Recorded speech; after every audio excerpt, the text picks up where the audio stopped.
Hey guys, Shane Roberson here from Integrity Web Studios. Today we're going to go over how to set up a free email address inside of your CPanel. If you remember last week we went over a few of the key tools that we'll use inside of CPanel, and we just briefly touched on the email accounts and the fact that you can actually have one for free. With that said, let's go ahead and dive in.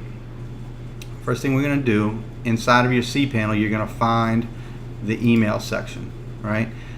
It may or may not be in this particular order. It really depends on your hosting company. I didn't alter these, but actually you can drag and drop them as you like.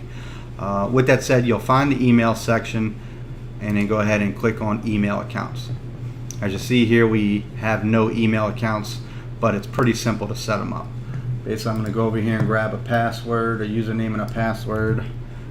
Alright, so this is where you type in your name, enter a nice little password.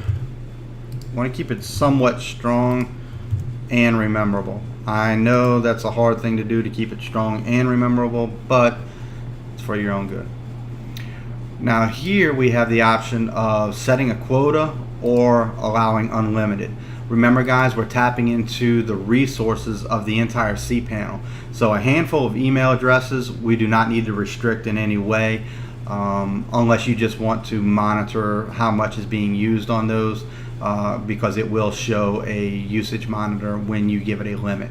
Otherwise, let's just go ahead and click unlimited. We're going to go ahead and create, and boom, there we go. We now see that we have a live email address.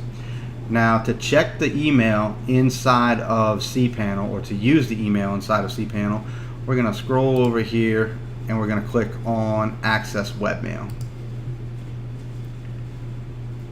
When we get to this screen, there's going to be three basic options for us.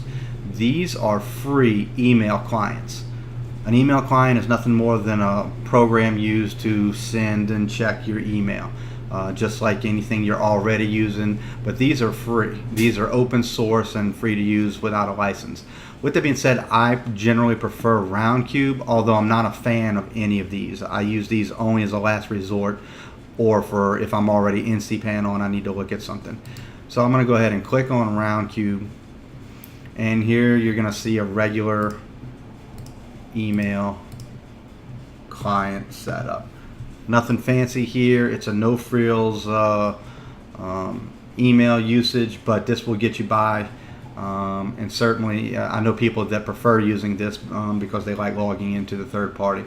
Now if you do want to hook this up to any of your existing emails, so for example, if you got Mac Mail, if you use Google or Yahoo, Outlook, you can actually send and receive your domain emails through those email clients.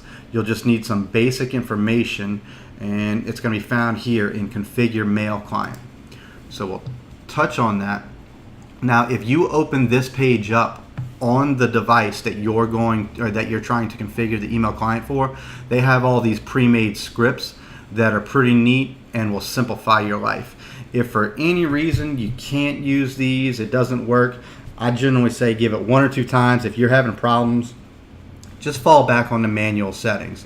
Now for things like Yahoo and Gmail, you're going to need to enter it manually no matter what, right? Well, I say that maybe perhaps a script may work if you're on an Android phone or something like that. But with that being said, you're going to use these settings. Now, when you're using these settings, make sure that you are not using the SSL settings, the ones in the gray. Though they recommend it, you need an SSL certificate in order to utilize that. So we're going to be using the standard settings here. Don't worry about their recommendations and what is recommended and what's not. Typically speaking, the only time you're going to need an SSL certificate is if you're using your website to sell online for an e-commerce site. It's true, SSL securities do help improve your search, and everybody's a fan of it, but it is totally not necessary for your average everyday website, nor for your email. Your email is going to be secured already. This is just an extra layer. But with that said, unless you purchased an SSL certificate and have it on your server already, you're going to be using these protocols.